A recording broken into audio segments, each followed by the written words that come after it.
cuts this way? Yep. Keep going. Keep following.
Ladies and gentlemen, the First Lady of the United States, Melania Trump.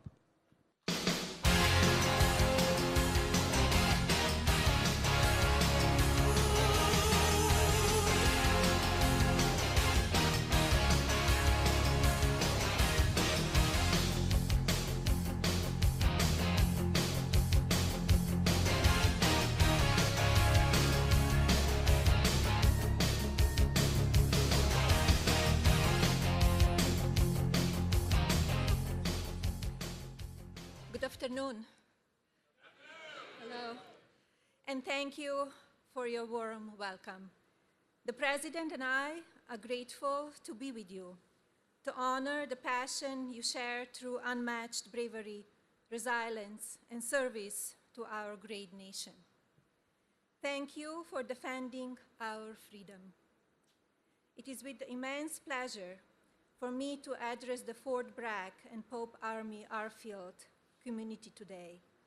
To our great armed forces of the United States stationed all over the world, I have a nostalgia-filled message.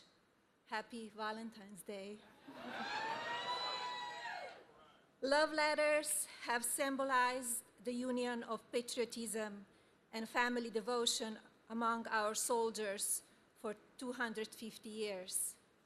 The harmony of love of country and love of family is what makes us uniquely American. It is very balanced, which strengthens our military and builds our communities.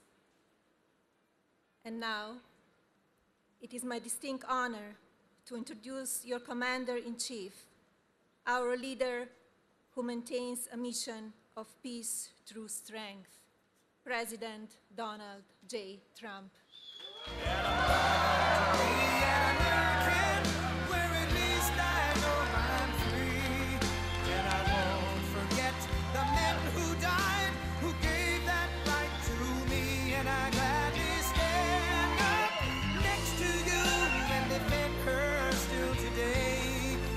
'cause there ain't no doubt I love this land.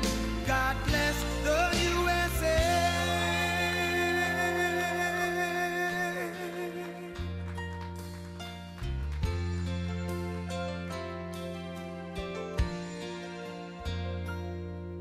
From the lakes of Minnesota to the hills of Tennessee.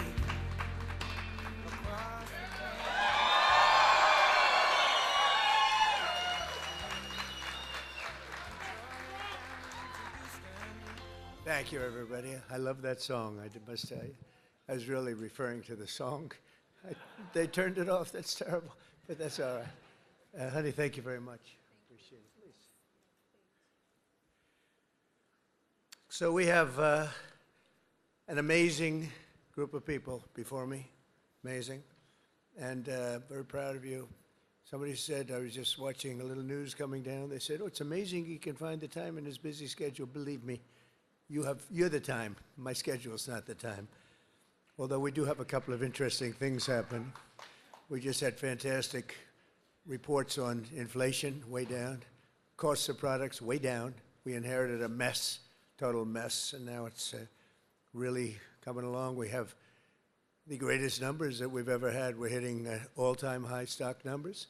We're hitting all-time high S&P and Dow numbers. You saw that a few days ago. The end of the first year. They said that it was going to take maybe 4 years, the end of the term, to hit 50,000 on the Dow. We did it in 1 year. And likewise, to hit 7,000 on the S&P was going to take at least 4 years, could be 5 or 6. We did it in 1 year. So, and all I know is forget about the stock market, forget about Wall Street. Your 401ks are doing very well. I don't have to ask you. Is anybody doing poorly with their 401k? If they were, you're a pretty bad investor, I'll tell you. But I want to thank Melania. Our country is truly blessed to have such a phenomenal First Lady. And now she's a movie star on top. Can you believe? She did a movie. It's the hottest thing you've ever. It's crazy. Congratulations, by the way. Very good. You know who loves that movie? The ladies. They go see it 3, 4 times. That's what I heard. They go see it with the husband. Husband really likes it a lot, but the women go back and see it. But she's a great First Lady. And I'm thrilled to be back on one of the greatest and most celebrated military bases in the history of the world, Fort Bragg. We have your name back. We got your name back from the radical left. The radical left is not happy about it. It's another reason you have to vote for us, because they'll change it back to whatever it might be. This is the home of the legendary Green Berets, the home of the Sky Dragons, and the All-American 82nd Airborne. And in particular, I hear that we are joined by many exceptional soldiers from the 1st Brigade Combat Team, also known as the Devils in Baggy Pants. What's that all about? The devils, they are devils. And you are devils, I will say. And I have no higher honor in life than to be your commander-in-chief. I'm so proud of you all. And so let me begin by saying a very, very big thank you to our great warriors and the men and women of the United States Army. Unbelievable. Very special thanks also to all of the incredible military families who are here today. You know, without that family, our soldiers would not be the same. It's a whole big deal. I don't think they get enough credit, but they do get credit with me. That's why I sent you 1776 a couple of weeks ago, a little while ago. We had a lot of money coming into our country from tariffs, and I said, let's send a little to our, so, you know, they came in, they said, sir, we can do 1,775. I said, oh, that's good. They put the number. I said, you know, if we add one more dollar, it's 1776. I said, add $1. Add $1. Did everybody get 1776? I think so, right? You think the Democrats would have done that? Forget it. But it's really because of your incredible sacrifices to keep America safe and free. There's nobody more respected than the people in this room. We're also joined by General Gregory Anderson, General Brandon Tagmeyer, Secretary Howard Lutnick, Senator Ted Budd. He's doing a fantastic job, too. Members of Congress, Mark Harris, Pat Harrigan, Brad Knott, David Rouser, Addison McDowell, and your own congressman from right here in the district, a really great guy. He's a real leader, too. Richard Hudson. Where are they? Where are they all? Look at them. They're all dressed up. They have to be nice to you because without your vote, forget it. They're out of commission, right, fellas? But what a good job. And Richard, this is your area. Congratulations. He's always bugging me for more money for Fort Bragg. I said, Richard, get off my back. And we're going to do that. You know, they're talking about a big compound, right? And we're going to get that done. We're going to get it done for you. Now, if the Democrats get in, it's not going to happen. I guarantee you that. But we're going to get that done. That's your number one priority, I think. Richard Hudson. So you have another man who is running for the Senate, who is phenomenal. The only thing is he's not as well known. He was behind the scenes. He was the head of my 3 campaigns. I won all 3 times here by a lot. It wasn't even close. And he was responsible, along with Laura Trump. Laura is fantastic, born here and loves the area, but they work together. But Michael Watley, if he's here, I don't know. Michael, will you come here for a second, please? He's running for the Senate. And if he gets in, you're going to be taken care of. If he doesn't get in, we're going to be stripping the military like they always do, the Democrats. This is a man who was the head of North Carolina. So he did so well that I said, who is that guy that did so well? Because when it came time to picking the head of the Republican Party, I picked him. And you saw what happened in the last election. We won in a landslide. We won every swing state, all 7 swing states. We won by millions of votes, the popular vote. You know, the first time I won, but they say I didn't win the popular vote. You know I did. I won it by a lot, but they say I didn't. So every time they'd introduce Donald Trump, who didn't win the popular vote, but he, you know, whatever. I said, I don't ever want that to happen again. But we did. We won everything. And this is a man that was in charge of this state. He did so well here.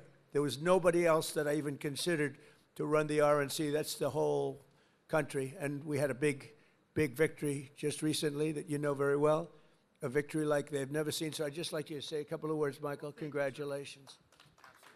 Thank you. Good to see you. In 2015, Donald Trump came down an escalator and said that he was going to make America great, that he was going to protect our country, that he was going to make sure that our men and women in uniform had what they needed to protect our interests and our allies around the world. And North Carolina stood up and said, that's our guy. And in his term in office and in this term in office, there has never been a president who has fought for Fort Bragg, who has fought for the men and women in uniform in North Carolina, as well as our veterans, more and harder and better than Donald J. Trump, our 45th and 47th President of the United States of America. I am thrilled that he has asked me to run for Senate in North Carolina and is giving me an opportunity to represent you and to fight for you and every other base that we have in this great state to protect our interests, to make sure that America and our allies are going to be protected. Because the highest, most important function for any government is to keep its communities and its citizens safe, and we have the best president right now to do that, and I am honored to be with him today. Thank you. Thank you, Michael. Thank you. And the word is he's doing really well. But when I heard they were taking the name Fort Bragg off, I said, no, they're kidding. They're not gonna do. They did. They took the name off. We got it back very quickly, but they took it off. And if we don't win the midterms, they'll take it off again. They'll take it off again. You can't let that happen. And this man is exceptional, I'll tell you right now. So with the help of everyone in this room, America is the strongest military on the face of the earth. We rebuilt it. We really did. We rebuilt it in my first term. We had a great first term. We had the best economy in history, but this is blowing it away. But we had a great economy in the first term. We did everything, but we really created a tremendous military. Now, some of it was given away, actually a lot, but small compared to what we did to Afghanistan. You remember that, where they left all the military equipment behind? We wouldn't have left anything. We would get out with dignity and strength, respect. We looked like we were running. We don't run from anybody. That was a Biden embarrassment. What a terrible president.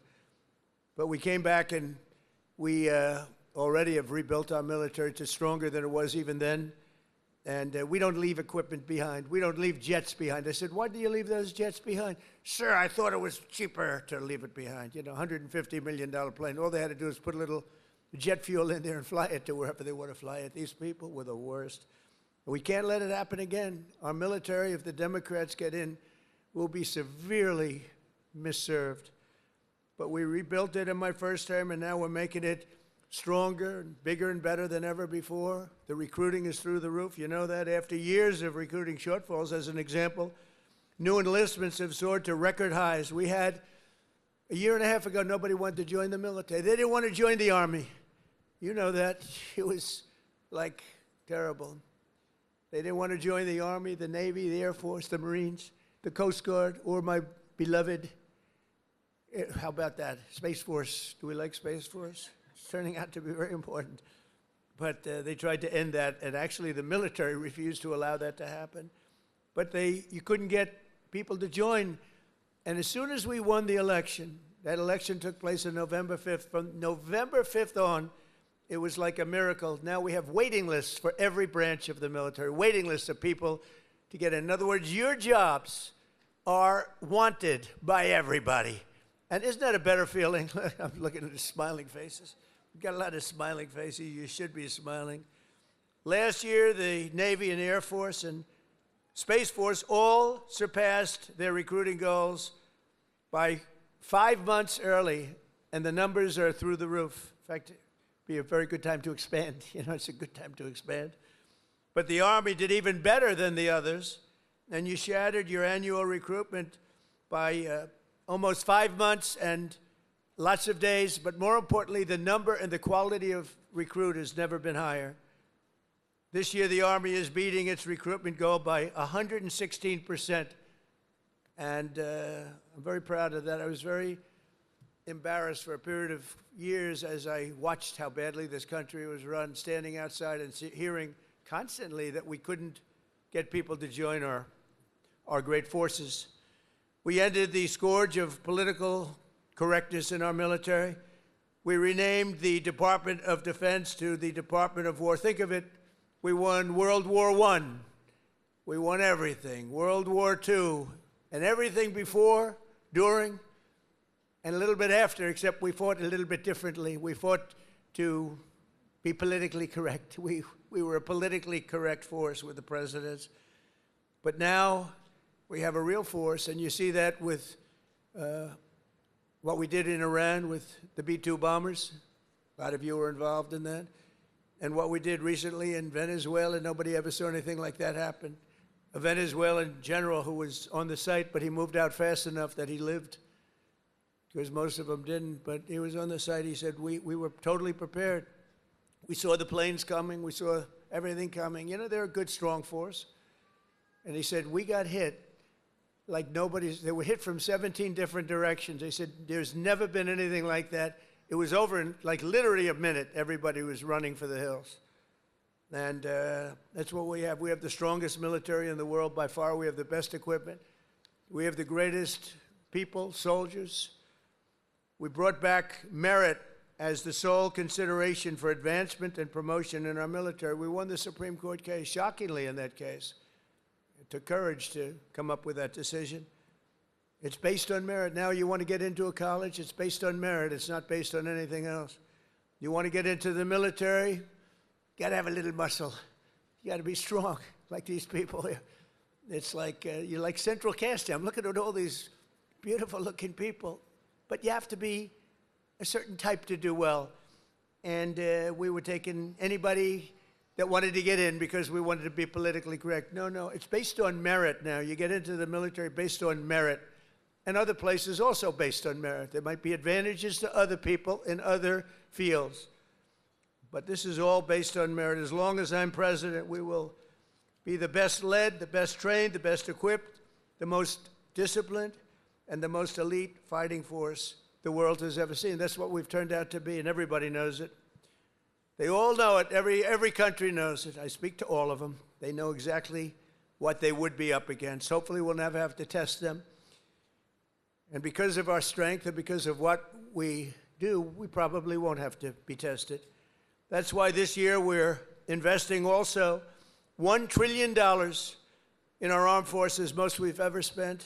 And next year it's being raised. In fact, we're going to be building a number of battleships. You ever hear of battleship? You know, World War II, you saw those big ships, the Iowa, the Alabama, the Missouri, they're going there, sailing through that water like it's nothing. Those big waves are crashing into the front. The hulls are made of 7 inches of steel, not aluminum. Aluminum's fine, by the way. I don't want to hurt the industry. We're doing very well. But I'll take steel. And it's going through those waves like it's a hot knife through butter, right?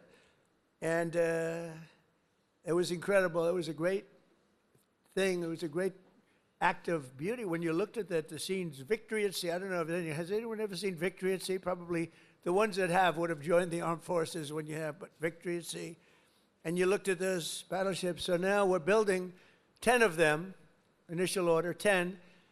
And I said, what about reinstating the old ships? We have some of them in dry dock. Some of them are museums right now, like the Iowas and Rancho Palos Verdes in California. You have a couple of them, and they're still very powerful looking to me. So I said, what about bringing them back? They said, sir, it would be no good. Why do you say that? The new battleship that we have, which I've seen and helped design, I put a little more spirit in the hull, a little more, give me a little bit more hull. I want that ship to look gorgeous, you know. Forget about stealth. They say, oh, it's stealth. They design ugly equipment for stealth. Well, we're designing great-looking equipment, also stealth. But I said, well, what about bringing them back? Sir, the new ships, the new battleships that we have almost very soon under construction will be, listen to this, 100 times more powerful than the ships that we got to see in the 1940s. Think of that, 100 times more powerful. We need that. This way nobody messes with us, right? We need it. For every service member in our military, this historic investment also includes a well-deserved, across-the-board pay raise, not including 1776. And at my request just before Christmas, we did the, and really in honor of the 250th anniversary, we did that little special payment, which everybody appreciated, and it was an honor for me to do it. As part of the one big beautiful bill that we got approved, which was amazing because it really encompasses all 4 years of the term. We'll also be investing over $1 billion to improve on-base housing, and a lot more than that at Fort Bragg. We're going to be doing, if we get the congressman's wish, we're going to be doing a lot more than that. We're also going to spend billions of dollars on improving here and around the area. We're going to make it great because the people in this area have been so incredible. The spirit they had. When they changed the name of this base, the spirit, not even military people, they were so proud of that name, Bragg. They said, we have to bring it back and keep the area safe. It's a great area. In fact, I'm thinking about moving here someday. Maybe I'll move here with our great movie star. We'll move here with our First Lady. We'll move to Fort Bragg. Would you like that, darling? She loves you. It's a possibility. Actually, it's not a bad idea because we love it. But we want to keep this area safe, and we can't do that without the leaders, and your ex-governor is not one of them. It would be a disaster if he got in. And one of the things that I just mentioned and saw, you saw the monster that killed an innocent young Ukrainian girl a couple of months ago, slitting her throat from behind. And this was the man, the governor, that allowed this man to get out and to do that. We don't do that. We don't do that. Everybody knew he was trouble. Many, many crimes. One of the worst pasts I've ever seen. And she sat down. She had her throat slit. And that's not going to happen with Michael Watley, that I can tell you. So I just want to tell you it's very important because our military has to be protected. Our people have to be protected. And they will decimate our military. Every time you come in as a Republican, and a lot of Republicans, they come in, they don't do anything about it. I do beyond what anyone's ever done, not even close. To give you all of the equipment you need, we're also purchasing 30 new and modified Abrams tanks. Still the best tank, right? Still? It was named in honor of Stacey Abrams. Only a few very political people would understand that. Congratulations. Thank you very much for a great name, Stacy. But brand new Abrams tanks, 48 new Black Hawk, Chinook, and King Stallion helicopters, the best in the world, the latest equipment, and 86 armored multi-purpose fighting vehicles, all of the things that you've been wanting to get, all brand new. And we're going to be reviving our strength. We're going to be doing many other things that nobody thought was even possible. And we're actually using that strength to defend the core and vital interests of the United States. And very simply put, America first. You know, it's all about America first. We were putting America last. These people that were running our country were putting us last. We're now America first. And we'll help other countries.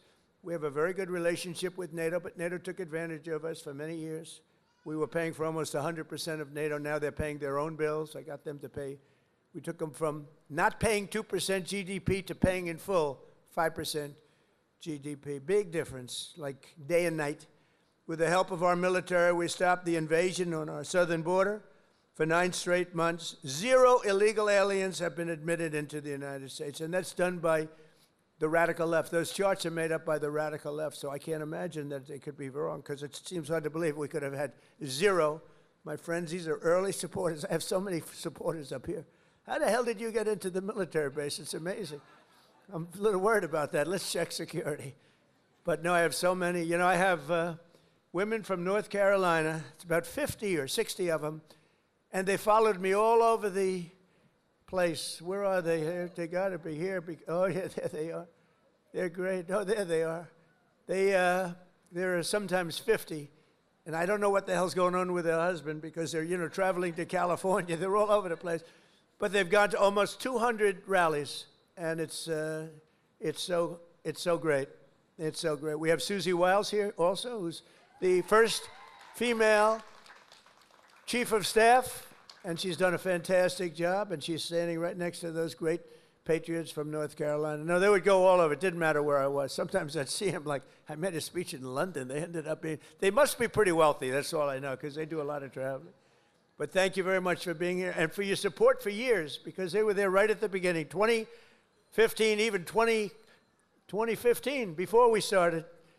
Some of them were there before I even announced. They said, he'll be a good president. We need a good president. But they're amazing patriots. Thank you very much. Appreciate it. And last summer, I ordered devastating strikes on Iran's key nuclear facilities, and something that was called Operation Midnight Hammer. That's exactly what it was. 1 o'clock in the morning at midnight with no moon. You couldn't see a thing. And I got the message, sir, they have entered Iranian airspace. And I got to see it all take place. It was amazing. The B-2s, the flying wing. And I didn't understand the B-2s until then, but now I understand them very well. So does he. We just ordered a lot more. The super-duper new model, right? But they flew in. They were totally undetected. And those pilots, I met the pilots. I had them down to the White House, the Oval Office. I gave them all medals, actually. And I said, did you really like doing this stuff? You know, they're flying into very hostile territory. And they said, sir, we couldn't wait. In fact, they wanted to wait. You saw what was happening. People wanted to wait. And the pilots and their commander called me and said, sir, we're ready to go. Don't worry about that. That weather's nothing. We want to go, sir. We want to go. Now, if it were me, I'd say, take it easy. Let's relax. But, you know, you people have a lot of courage. Amazing, amazing. So we gave them medals. But that was Operation Midnight Hammer, achieving total obliteration of the Iran nuclear potential capability, totally obliterated. And think every single one of those 100,000-pound bombs hit its target, which happens to be an air shaft that goes directly into the facility. I don't think they'll be building air shafts anymore. That's not a good concept. They wanted to get a little air. They wanted to get a little fresh air. It didn't work out too well. No other country on earth could have done what we did. No other country has the weapons. No other country has the skill. No other country has the guts. And no other country has the extraordinary warriors that we have. We have the best warriors in the world. Because you can have the greatest equipment, but if you don't have the warriors, the equipment doesn't mean much.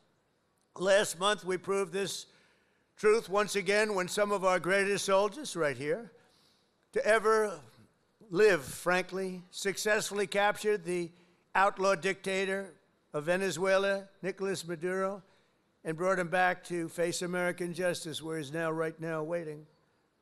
And that was an amazing night. People saw that. They've never seen anything like it. You know, it's a pretty military country. It was a big base, one of the biggest bases in South America, where he lived. And it was in a matter of minutes before he was on a helicopter being taken out of there. They had to go through steel doors. The steels were like, it was like paper mache. You know what paper mache is? That's weak paper. These guys blasted through every door. They got up to him before he got to the big safe, but that wouldn't have worked either because they had equipment that was going to knock that out in a matter of minutes. But he never got there. It went so fast. Think of it, in a matter of minutes, when people realize what happened, they're looking up and there's the helicopter heading back to aircraft carriers. So that night, the entire world saw what the full military might of the U.S. military is capable of. And that was an unbelievable operation, but that was a smaller operation. But it was so precise, so incredible. Nobody thought a thing like that could happen. They even talk about the discombobulator because they never got a shot off. The Russian equipment didn't work. The Chinese equipment didn't work. Everyone's trying to figure out why it didn't work. Someday you're going to find out. But it didn't work. It's nice when you can fly in and not get shot at. Although we did have 3 helicopter pilots who were wounded pretty badly in the legs, landing, and a couple of machine gunners seemed to have made it through a thicket of bombs, but they were taken out rapidly by our snipers who were stationed on platforms, actually unbelievable helicopter platforms all the way the line. And they were taken out immediately, and those pilots were incredible and really brave. I may see some of them very shortly. They were hit pretty bad in the legs. You know, they're landing a big chopper, and they're being shot at from close range by a machine gun, so that's not a comfortable feeling. They landed it perfectly, and they got out of there perfectly, and they're just brave guys and very talented, skilled people. With your help, America is winning again. America is respected again. And perhaps most importantly, we are feared by the enemies all over the globe. They fear us. And, you know, I don't like to say fear, but sometimes you have to have fear because that's the only thing that really will get the situation taken care of. We have a situation right now where we sent a very big carrier group to Iran. I'd love to see if we could make a deal. They've been difficult to make a deal. I thought we would have had a deal last time. They wish they did, and that's where we did Midnight Hammer. But with the restored strength and the tremendous power that we've now built up over the last number of years, even though there was an interlude with Biden, who is the worst president in the history of our country. But the interlude, fortunately, was ended quickly, and we started the process again and built upon what we had already done the first 4 years. But we're also bringing peace all over the world. I ended 8 wars in just 10 months. 8 wars are ended. And we have a couple of more to go, but one in particular, Russia-Ukraine. It's a mess. It's a horrible thing. And I think we'll get there. It takes 2 to tango. You have to remember that. And we have to get there. Tremendous casualties, number of casualties. There's a war that if we were involved in that war, it would have been over very quickly and effectively, but we're not, fortunately. In fact, we're not spending any money. We are spending and sending weapons to NATO. And because of the increase from 2% to 5% of GDP that the NATO countries are paying, they pay us full for the weapons. And then they distribute the weapons to mostly, I guess, Ukraine, but that's up to them. They buy them. And we do make the greatest weapons of any country in the world by far, most effective weapons. So my message to all of the warriors here today is that your commander-in-chief supports you totally. I support you more than...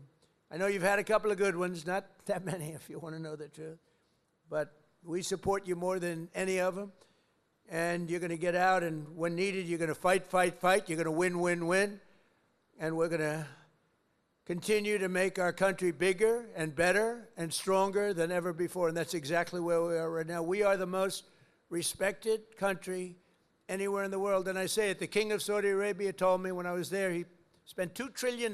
We have $18 trillion being invested right now in our country from other companies and countries all over the world. The most any country's ever had is $3 trillion. That was a long time ago, and it didn't happen to be us. It was another country. It starts with a C, Can you imagine what I'm talking about, China? But we have 18 trillion being invested.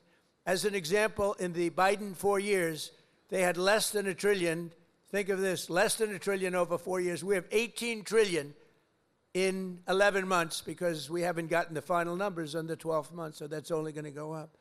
There's never been anything like it. But the king of Saudi Arabia looked at me and says, you know, a year and a half ago, I thought the United States of America was finished. I thought it was dead. And now you have the hottest country anywhere in the world. We have the hottest country anywhere in the world, and you're a very, very big part of it. Thank you to the Army. Thank you to everybody here. Thank you also to our great politicians. They're great leaders, and they love you as much as I do. Thank you very much, everybody. Thank you.